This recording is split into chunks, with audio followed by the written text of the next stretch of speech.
Blind Faith Live, real people, real miracles. I'm Philip Keller. Complete new episodes every Tuesday, but on Sundays we like to look back at other inspired moments. We feature Dr. Issam Nemeh. He prays, things happen.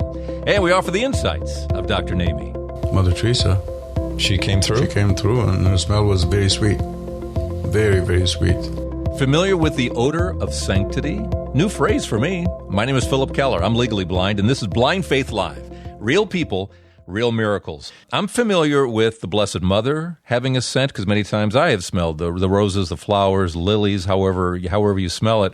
And that's a fragrance, that is associated with her. But I just didn't realize that other saints as well.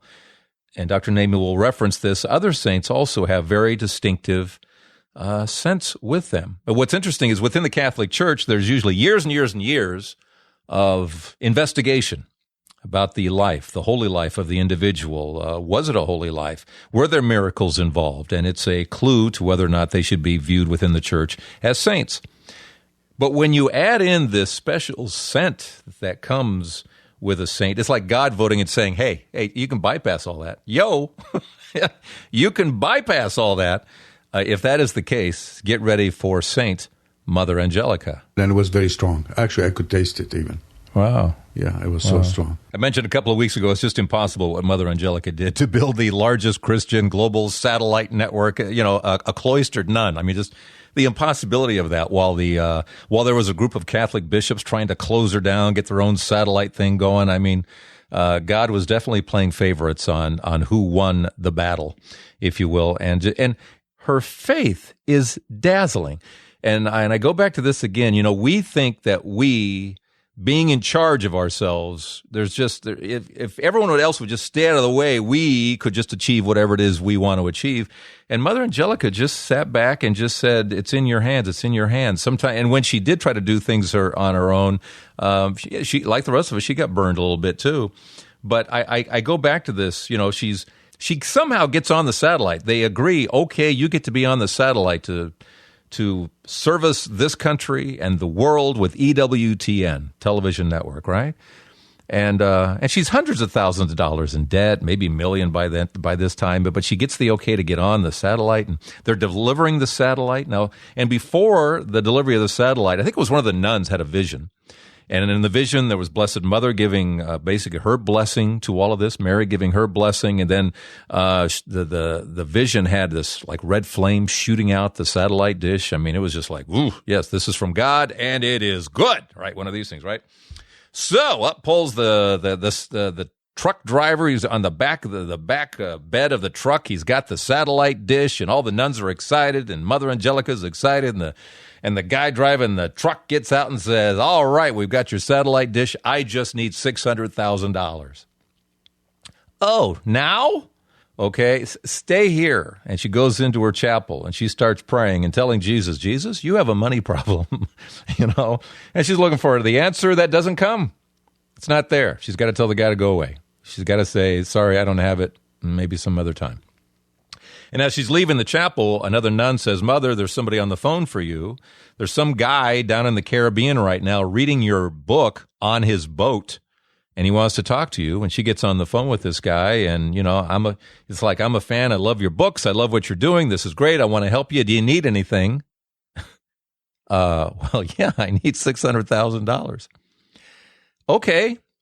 And he wires it to her immediately, and she gets her satellite dish.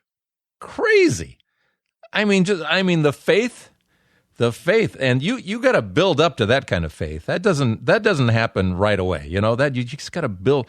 Talk about your miracles. I mean, just right then and there. And then someone took a picture of the satellite dish, and somehow, for some reason, there's like this red beam shooting out the satellite dish, like in the vision of the flame. And they go, where'd that red beam come from? Is that an overexposure?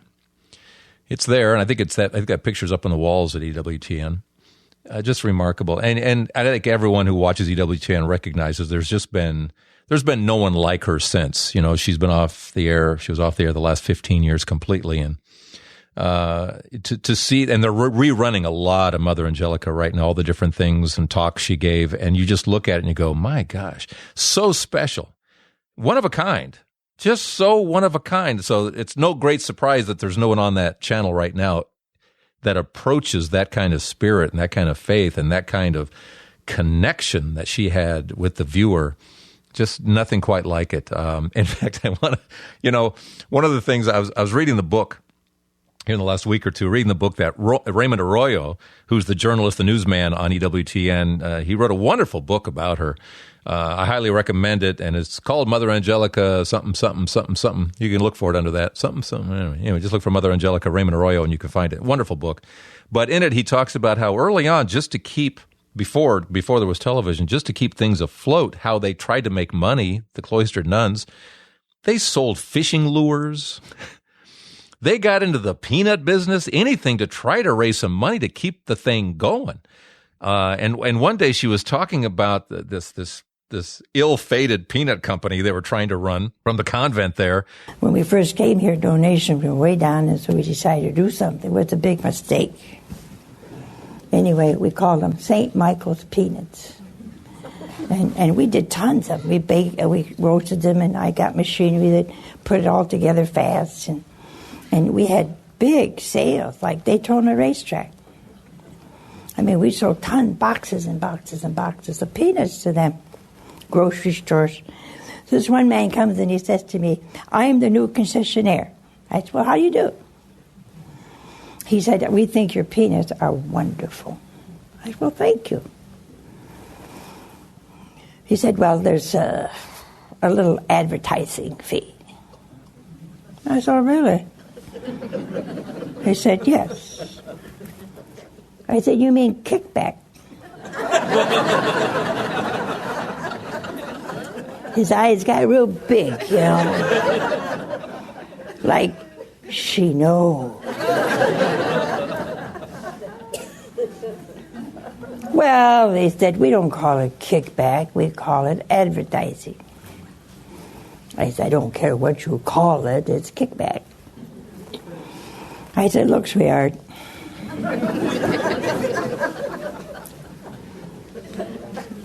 I'm not going to pay." He said, "Then you lose the concession." I said, "I don't care."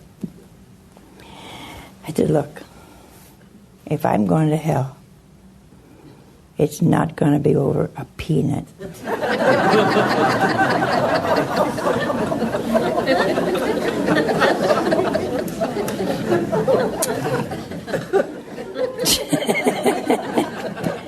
Can you imagine being in hell and somebody saying, "What are you here for?"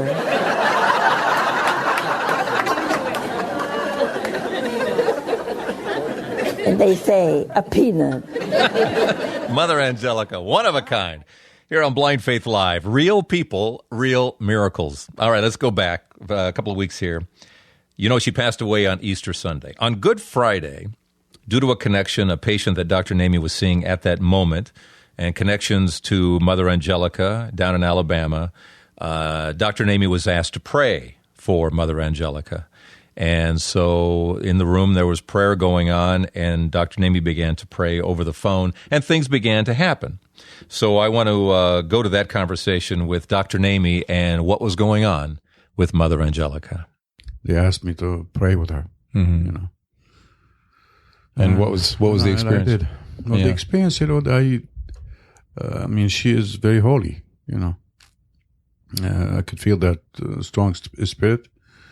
I could smell her, because usually the holy people are assigned a special smell. Their own scent. Their own scent? Their own scent. Okay. And in a vision I had at the time, I saw her angel standing on her left side, actually waiting for her, So this is a kind of a special assignment angel, if you will? This is the one that comes to... I would say that, I would say that, yeah. And not only this, when I smelled that, I asked their sisters, "Do you smell anything?" Then a couple of minutes after, they started smelling exactly the same thing. Oh, okay. I was smelling when I was praying with her. She opened her eyes. She focused on the icon on the wall of the what? Blessed Mother. Okay. Mother of Mercy, I think they had. And then closed them again, and she opened her eyes again.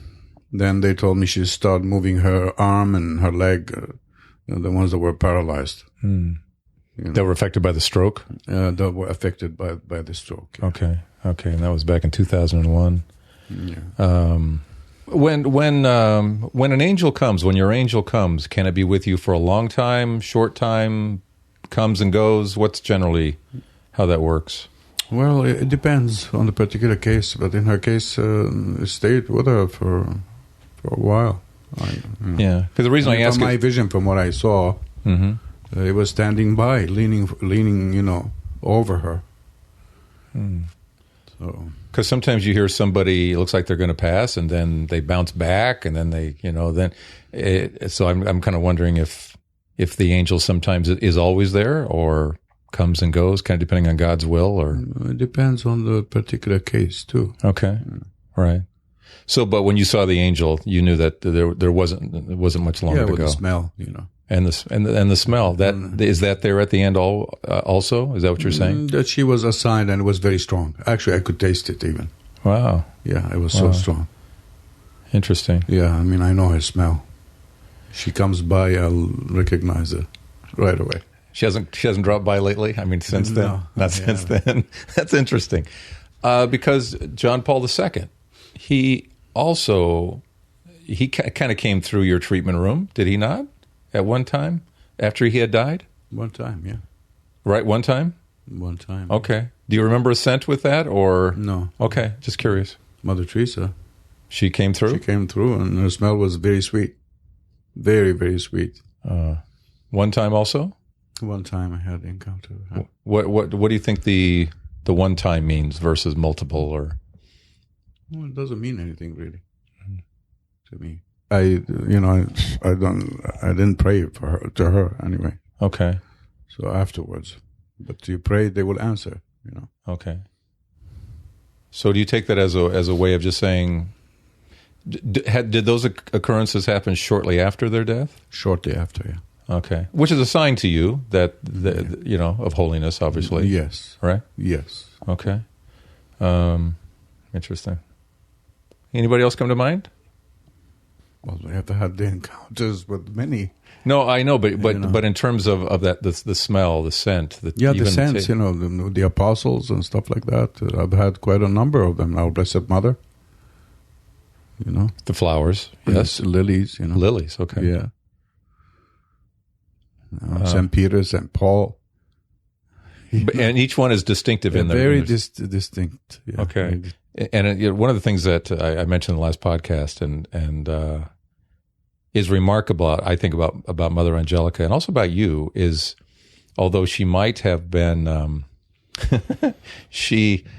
when she walked into that television station back in the 70s and said, "I got to have me one of these, Lord, I got to have one of these," or whatever it was, and then he just kept pushing her. Her story is impossible. Her story is absolutely impossible. I keep saying this. There's no way you get on a satellite. There's no way that a satellite dish is delivered to your convent, if you will. And the guy comes out and says, "Well, you give me $600,000 and I'll give you your satellite dish." And she got her satellite dish. She never had a budget. She didn't feel like she wanted to put any kind of limits on what God could do. I mean, incredible faith.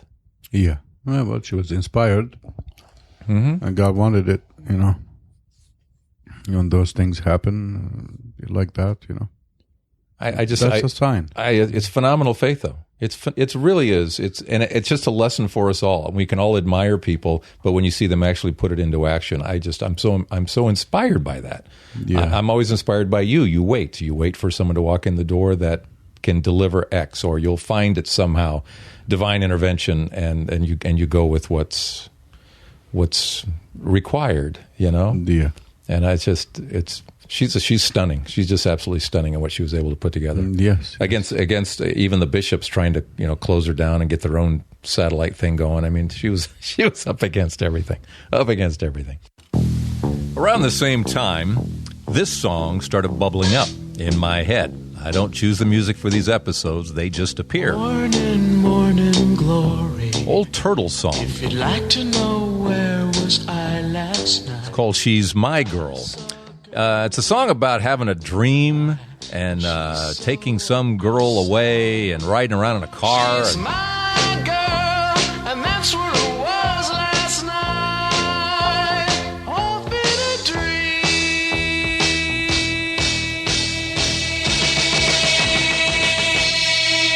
She's my girl. I took her away last night. My girl took her away last night. A dream. You know, it's not making a heck of a lot of sense. So I'm just assuming. Well, that song means absolutely nothing. Because I never felt worthy to talk to her. Until I walked into a Padre Pio Rosary prayer group headed up by Cindy Russo. And I had the most amazing Good Friday. Good Friday. So that night I fell asleep, and again, don't know what it is, but I'm assuming it was a dream. A dream? Mother came to me. A dream that she had on Good Friday. At the very same time, Dr. Nemeh actually was praying for Mother Angelica on Good Friday that night. Cindy Russo was having a dream about Mother Angelica. Her and him were very good friends, and she wanted to let me know that Padre Pio was very pleased with our prayer group. She talked to me about the Sacred Heart. It was the most unbelievable dream. Oh, there's even a mention of heaven in the lyrics of this thing. A little bit of heaven under the apple tree, and I'm thinking, trees? Anything to do with apple trees and Mother Angelica? I know she had trees, you know, where she lived and everything. And she actually, when she was putting together EWTN, she would mark the property of where the television station was supposed to be by the trees, reminding Jesus. Wow. She said she wanted to remind Jesus there was supposed to be a studio there in case he forgot. So I thought I would call you back and hear this dream. I wanted to hear the dream. So if you don't mind going through it again, I just think it was an absolutely beautiful dream, and I was supposed to talk to you because of the song saying, talk to Cindy Russo. People have bucket lists. I have prayer bucket list. And one of my bucket lists was that I never felt worthy enough to talk to Mother Angelica because I truly believe she was a living saint. However, my wish was to pray at the foot of her bed as she was in bed and suffering. She told me about her relationship with Padre Pio and was very, very pleased with my ministry, and that I am such an obedient girl that he is getting a lot of work done through me being an obedient vessel. She talked to me about her love for the Sacred Heart of Jesus and the Immaculate Heart of Mary.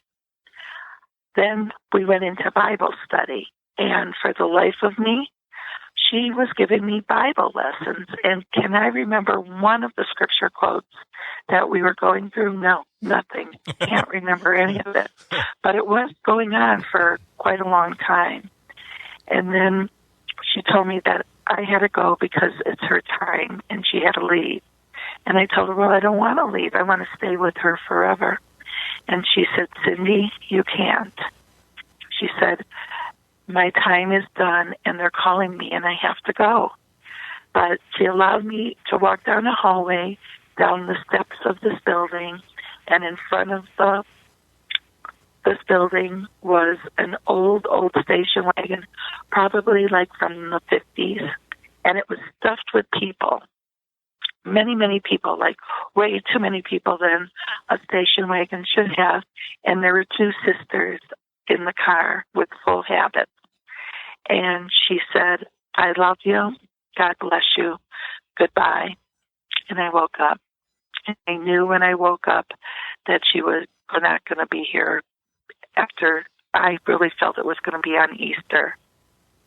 And it turned out to be. And I received a call Easter night at 6:30 telling me what had happened. Yeah. Wow. What a very cool experience for you. What a cool experience. And what an honor. God hears our prayers. Yeah. God knew that was my wish. And not only the honor to get to talk to her, you know, I didn't feel worthy enough for that. I just wanted to pray at her foot of her bed. And God is so good. Interesting. And I just find it so interesting that was going on and part of that time, Dr. Nemeh's praying for her, and she's having these moving some, and her eyes are opening and fixating on an icon of the Blessed Mother on the wall. And then the scent came in, and It's just tremendous. It's just all tied together.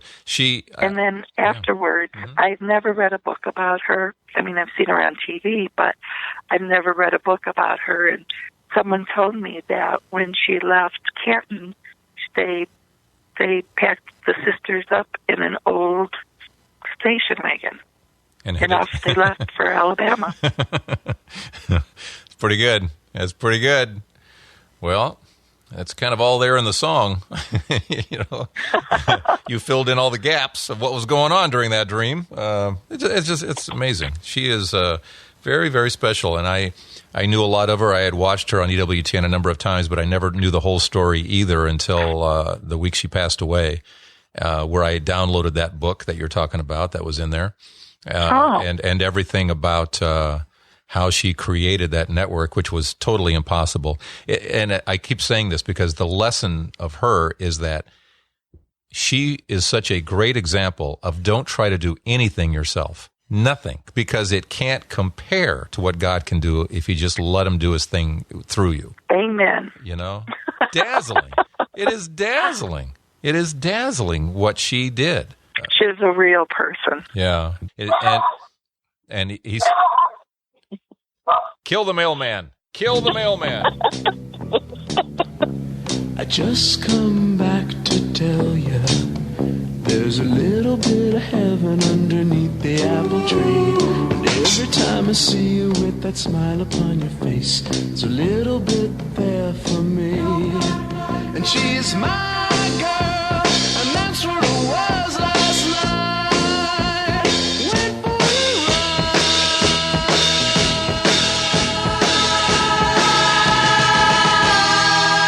She's my girl, took her away last night.